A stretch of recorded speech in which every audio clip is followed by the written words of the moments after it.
Hey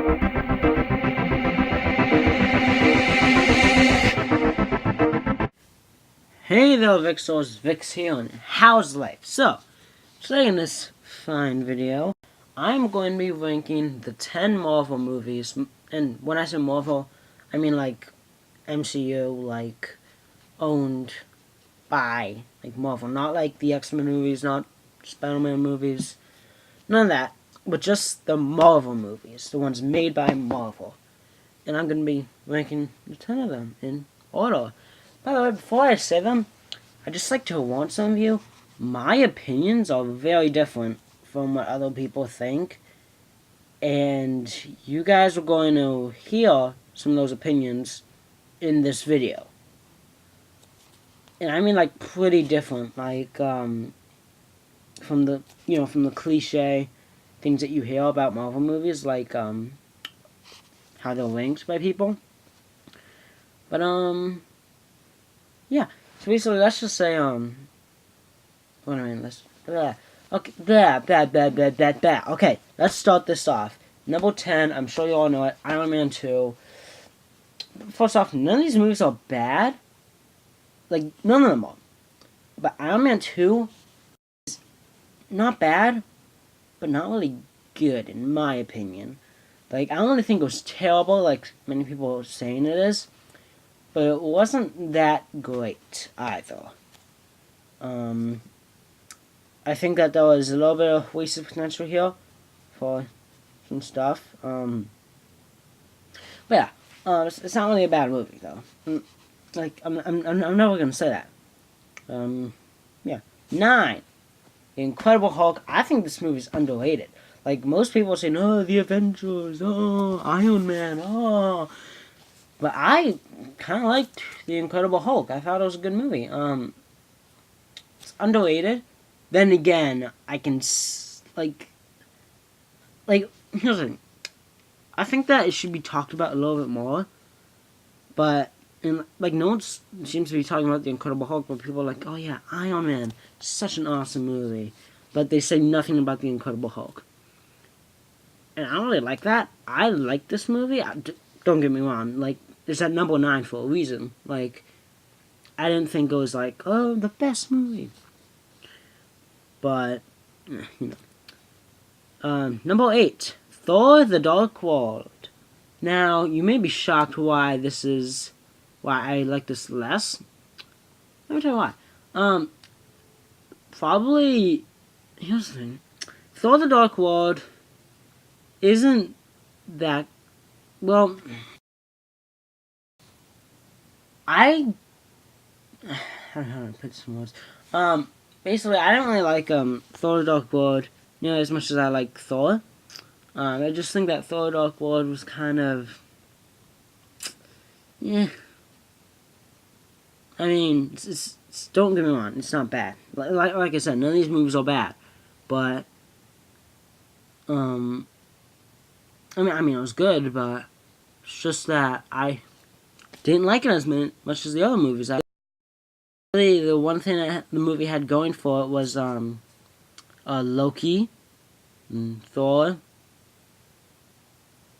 and Loki. You know, it's cool that there was the Infinity Stone, even though it wasn't really a stone. What was it called? The Aether? No, I don't know. Whatever it was called, whatever they called it, and it I wonder which one that is, because in Guardians of the Galaxy they had, like, the Power Gem, obviously, but, like, kind of wondering what the Aether, whatever it is. But yeah. And, number, what is it? 7! Number 7, Thor. Thor, I think it's just a little bit better than Thor: Dark World. I just think it's a good origin story, you know? Loki, though, the thing about Loki in this movie, he wasn't really as developed as he is, you know, once he hits the Avengers and stuff. Like, he isn't as awesome, but he's still pretty cool. I mean, Loki's awesome, guys. Loki is great. I love Loki. Tom Hiddleston, I love you, man. Alright, 6. Iron Man 3. Iron Man 3, I think, is also underrated. and everyone's like, "Oh my god, the Mandarin!" Any true comic book fan would hate this movie because they ruined the Mandarin. First of all, I'm, of course, a true comic book fan, and I was okay with what they did with the Mandarin. I thought it was cool. I think it was pretty ballsy, too, that they did that, and I really respect Marvel for just doing that. I mean, that's really takes some guts. And also, I don't see what people are complaining, because if you've seen, like, I think it's called All Hail the King, which was, like, the Marvel one-shot, they literally, like, say that there is the actual Mandarin out there. So, I don't see why all that. Plus, this is the Mandarin. It's not like, it's like Loki or Doctor Doom or the Joker, you know? Like, the Mandarin is a big, I guess, Iron Man villain, but, I mean, like, he's a big Iron Man villain, but he's not really a big villain overall. Like, I barely knew who he was, like, a few months before the Iron Man 3 came out. Like, I looked up and stuff, because I don't really read that many of the, Iron Man comics. Not that into them, like, I barely knew who he was, and, like, I was and am pretty big with comics, and I didn't know who he was, you know, I know who the was, I know, like I said, Dr. Doom. I knew more about, like, Super Skrull, and, I don't know, Mystique, and, the Chameleon, than the Mandarin. Like, that'll just tell you guys a little bit. Alright, numero 5, Iron Man. This is where you guys start to see what that and with Thor 2 and Thor being like, I guess basically Iron Man, I liked it. I really did like it. It did start the cinematic universe, but I don't think it's the best. I just don't. Alright. That's really all I have to say. For Captain America, The First Avenger, I really like this movie. I think that this movie was very underrated. I got this movie on Blu-ray. Like, here, I can even grab it. Let me just... It's right here, actually. There we go. Captain America, The First Avenger. I got this. The best superhero movie ever. Brian Aldi, CBS TV / Movie Planet. Just for a little bit of proof. Right here. On the cover. I love this movie. I don't really like war movies, but Captain America, The First Avenger was actually really good. I think that it had things that most war movies should have. I also love the song, The Star-Spangled Man with a plan. Guys, that song is the best song ever, and if you say otherwise, then you are wrong. Alright, number 3, The Avengers. I love this movie. Also, I can grab it. I'm pointing at it right now. Follow the snapping. Over in that direction, like that far away. Yeah, I love The Avengers. It's a great movie. But, you know, I feel like there was some moments in it that kind of drag. Like on the helicopter scene where it's going down. That was 45 freaking minutes. I mean, kind of necessary, don't you think? I mean, it's awesome. I mean, I love this movie so much. But, like, that's, like, the one thing wrong with it, though. And, yeah. Number 2, Captain America, The Winter Soldier. This movie is a great movie. The best stand of all time in the Marvel Cinematic Universe. It's just great. Fantastic. It's just got... It's like a great espionage movie, and we haven't really had that in the Marvel movies but yet. And it's so awesome. And, like, Arnim Zola, I mean, I really liked seeing that.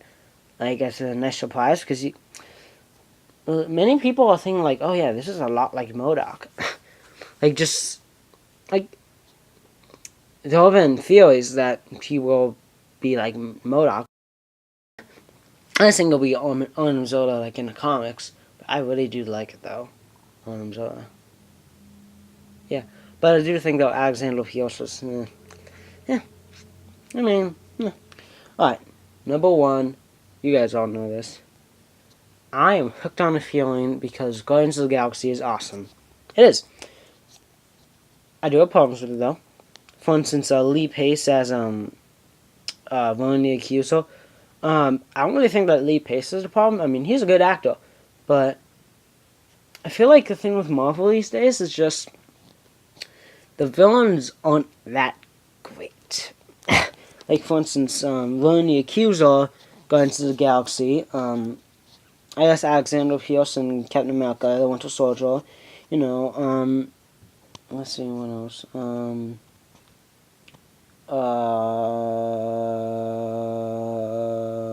Malekith, Thor Dark World, and I guess Abomination and like General whatever his face and the Incredible Hulk, you know, Whiplash, Iron Man 2.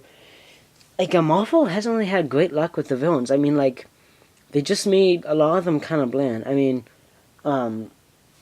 what's his face in Captain America: The Winter Soldier, Alexander Pierce. I mean, he wasn't pretty bland. So, actually, I take it back with him being not a great villain. He is an alright villain. All this thing about Villain the Accuser that I really agreed with. Basically saying that he's more like the villain that you'd see on a Saturday morning cartoon. I agreed with that.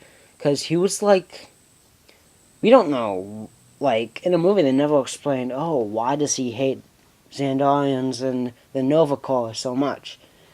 You know, and, but other than that, though, the movie's great. It just is fantastic. It's so funny. It's got awesome adventure. I have 2 t-shirts, so pretty awesome.